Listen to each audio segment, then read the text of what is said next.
If you're an author or plan to be one, get excited because this podcast is for you. Book Marketing Mentors is the only podcast dedicated to helping you successfully market and sell your book. If you're ready for empowering conversations with successful marketing mavens, then grab a coffee or tea and listen in to your host, international best-selling author Susan Friedmann.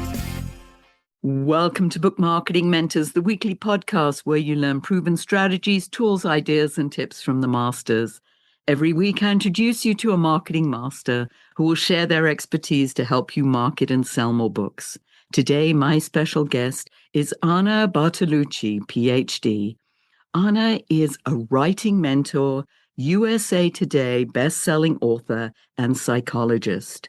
She's written 20-plus novels under her pen name, Cecilia Dominique, and 2 nonfiction books as herself. She combines her love of creativity and psychology in her company, Psych Up Academy, where she guides heart-centered entrepreneurs from the inkling of an idea to the first draft of their world and business-changing books. Anne, it is a pleasure to welcome you to the show, and thank you for being this week's guest expert and mentor. Thank you so much for having me, Susan. I've been looking forward to it. Anne, you have a specialty in being able to inspire a blend of fiction techniques with nonfiction writing. Let's start there. How do you do that? What does that involve? That's a great place to start. Basically, what I realized when I started writing my own nonfiction book, and that was after I had published over 15 fiction, was that story is at the heart of everything, whether it is fiction or nonfiction.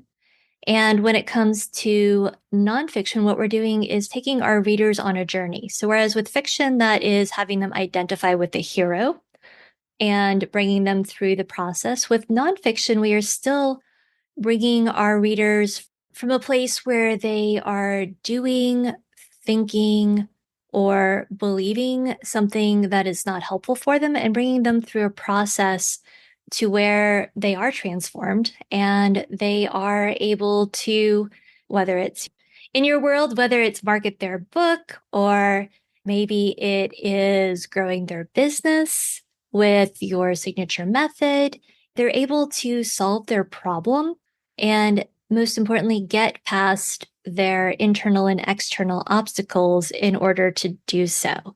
I realized as a psychologist that that's essentially the same thing I'm doing with my patients. It's whether we call it internal or external obstacle or these core beliefs that are driving their anxiety, depression, and sleep problems. Like everybody has a challenge, and it's our job as writers, or in my case, also as a therapist, to help them get through it. I love that. And it's so interesting because I've resisted story for so long. I just sort of felt I've got no stories. And until someone said to me, that's garbage. Everybody has got stories. Exactly. And it's a matter of how can you relate those stories to a skill, a technique, something that you want to teach people, because so many of the nonfiction books are all about teaching a method, teaching a system, ways to do things, incorporating a story that will help with that particular skill, process, etc. What have you found has been the best way to do that? How could you relate one thing to the other, which could be totally different? One way that I really find is helpful is to have people look at myth and fairy tale structure, because these are the stories that are hardwired into us. We've been hearing them, reading them, watching them our entire lives. And to look and see, okay, what are the beats in those stories? And how can I bring these beats to the path of transformation to my nonfiction reader? And it's interesting because this is both, on the book as a whole, but then also including case studies, perhaps from your own experience personally, or perhaps from your work with your clients, because having those bits of narrative both break up the flow of information, which can get overwhelming, and helps the reader to stay engaged. Because are you going to be more interested if somebody says, let me tell you about this thing I learned last week about book marketing, or, oh my gosh, did you hear what so-and-so did to market their book? I couldn't believe that it worked. I mean, you're going to be way more curious about the second one, right? Very much so. And the word imagine, too, I believe is such a powerful word when it comes to explaining anything. Just imagine how Mm-hmm. you'd feel if your book sold hundreds of thousands of copies. Right. Yeah. Time travel to that future point. Yes. I've noticed with many of my authors that self sabotage is key. I mean, it is Mm-hmm. one thing that often stands in their way of being successful. How can storytelling maybe shift that? Is there something about storytelling that can help them maybe overcome that? Yes, in a couple of ways. So first we have the validation that it is a normal part of the process. As authors, we are not immune from our own transformations as we write our books. And as I tell my mentees and my students, you're going to come to a point where you hate not just what you're writing, but every single thing you have written in your entire life. And this is normal. If you look at romance fiction, for example, there is always that black moment, that all the hope is lost moment that you have to get your characters through in a convincing way to come out to the other side. As an author, when you come to that all hope is lost moment, you know it's part of the process, and that is part of your own author story. And then there's also just that when you hook your nonfiction, both your process and what you're actually writing to myth and fairy tale structure, it gets to be a lot more fun. And it's really hard to self-sabotage when we're having fun. Yeah. And I think that's such an important word, fun. People don't often think of it as fun. And particularly when it comes to the idea of selling or marketing their book, there's one thing you and I talked about before is writing the book. And so many authors think, oh, well, I've done that, finished. That's something else I can check off on my list. For me, that's when the journey just begins. And when you can take it now and put it out to the world and let people see and read and learn from you, there's just so much in that. So you're taking it to the next stage. Again, talk about how does that shift in terms of, let's say, story or the emotional skills, characteristics. How do those play a part? In marketing, just to make sure. Hmm. Well, if you think about it, there is your next black moment, right? It's like, I've got this book, and oh no, what if nobody wants to read it? It's way easier to just hold on to the book and not market it so that you don't have to potentially face that truth. And when it comes to stories, like, okay, there is a villain that is living in your brain that is trying to keep you safe because our brains want us to stay safe. Our nervous systems want us to stay alive. So we don't want to have to face these villains or these demons. So again, acknowledging that, saying, okay, thank you for wanting to keep me safe. I appreciate that. I was like, I talk with my anxiety patients. Thank you, brain. And I'm going to do this anyway. And it can often be, okay, what is the first step on this path? Well, perhaps what I'm going to do is I'm going to just look at podcasts, not even pitch anybody else. Let me just look and see what's out there. Let me see who's interviewing people like me and whose audiences would benefit from my book, but also from my story. That's another thing. It's a lot easier for us to share our stories than it is for us to be like, okay, here's my book. Read it. Like, okay, no, let me talk about the transformation that I went through by working this process that I have written about. And then the book becomes sort of a secondary benefit. So you're still sharing your knowledge, and the book is reinforcing that. as I'm talking, it's also thinking about, well, taking the pressure off of the book itself and allowing yourself to have, as the kids are saying this day, allow yourself to have that main character energy as you're bringing it to the world. And it is that transformation, because at the end of the day, just in story, there's a transformation. Something happens, you change from poor to rich or whatever the storyline goes. But in a nonfiction book, what you're offering is often a transformation because you've experienced something that it was a problem, it was a challenge, and somehow you found a result that worked for you. And maybe that same result can work for your reader. That's what people are looking for. They're looking for solutions to problems, to challenges. How did you do it? Maybe I can do it and have this kind of success or a different kind of success than you had. Exactly. And I think that's pointing to the trend of prescriptive memoir, whereas people are not writing memoirs so much as here's my story, but it's like, here's my story and let me tell you what I learned helped. Yes, I'm getting a lot of that prescriptive memoir, very much. And that's a tougher one to market. However, if it is looking at a transformation, not only your story, but this transformation that happened, then that makes it easier to find the right target audience, the right niche market to help push that book into the marketplace.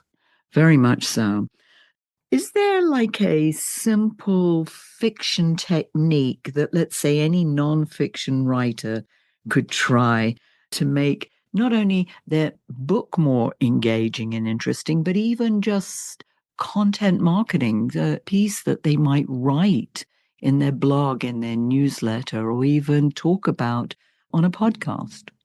Yeah. So the first thing that comes to mind, and this is something that I adapted from, I believe it was Chris Fox's Write to Market in the fiction world, which is to look and see what books are out there that are similar to yours and see what they are missing.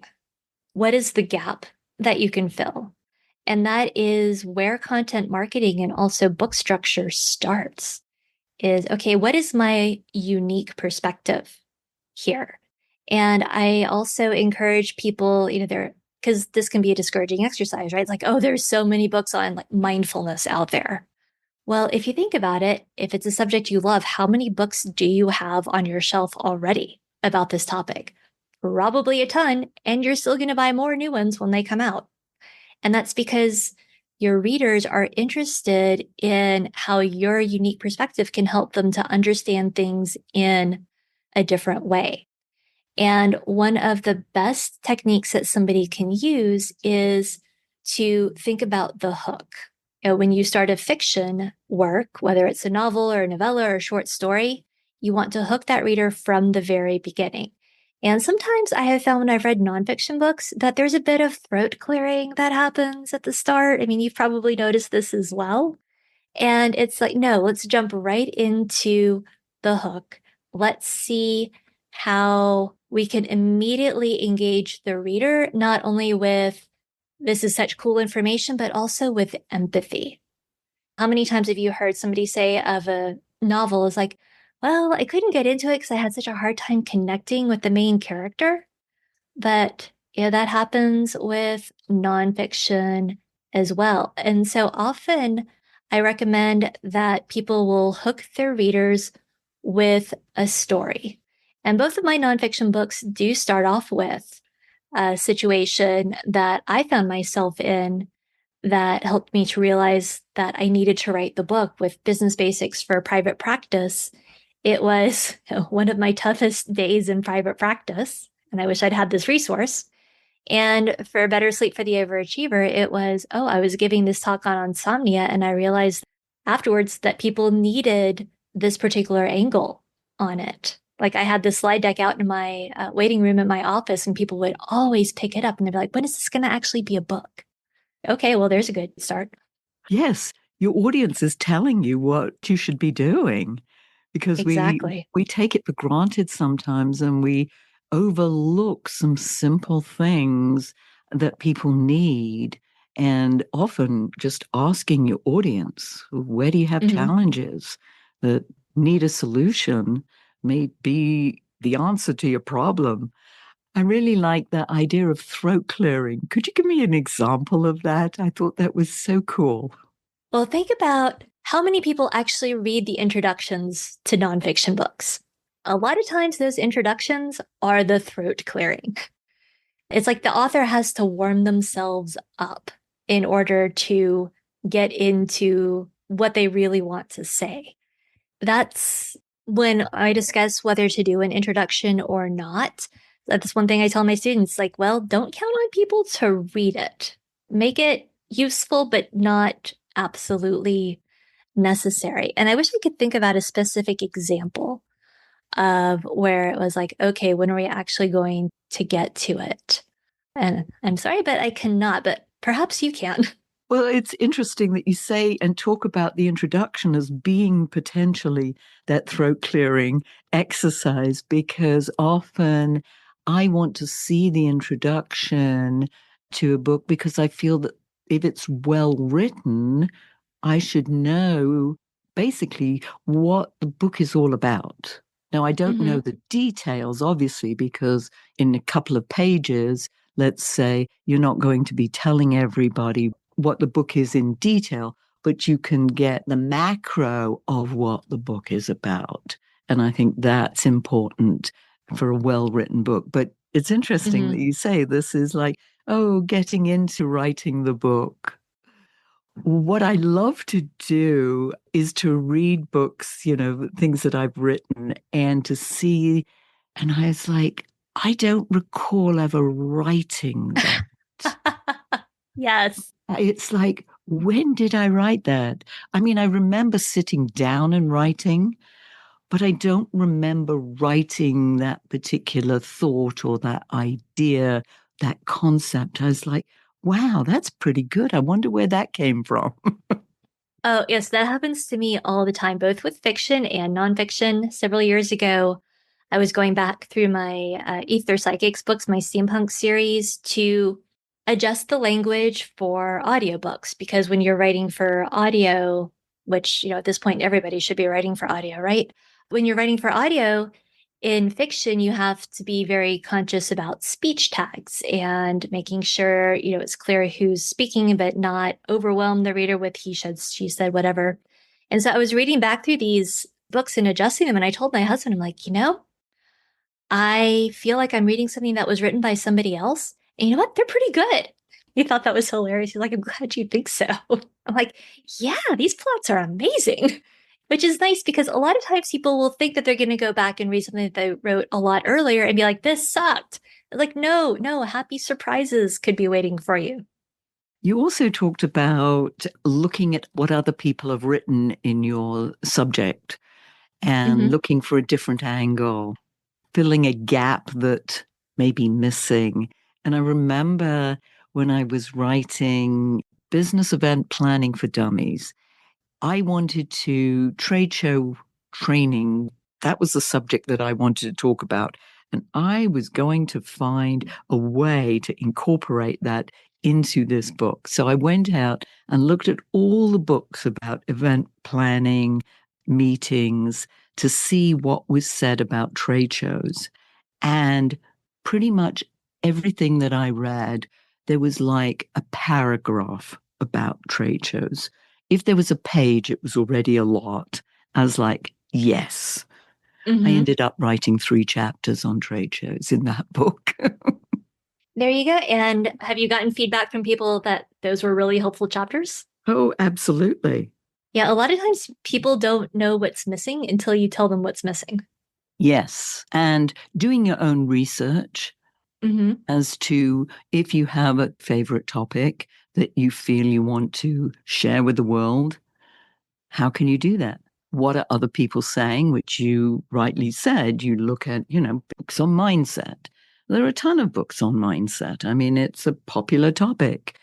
However, there are gaps there that you might be able to fill. Who knows?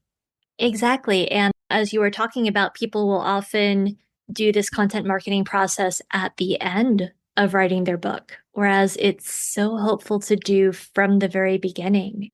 That's why when I do my accelerator, I have people do their marketing plan right from the start. And this is a big part of it.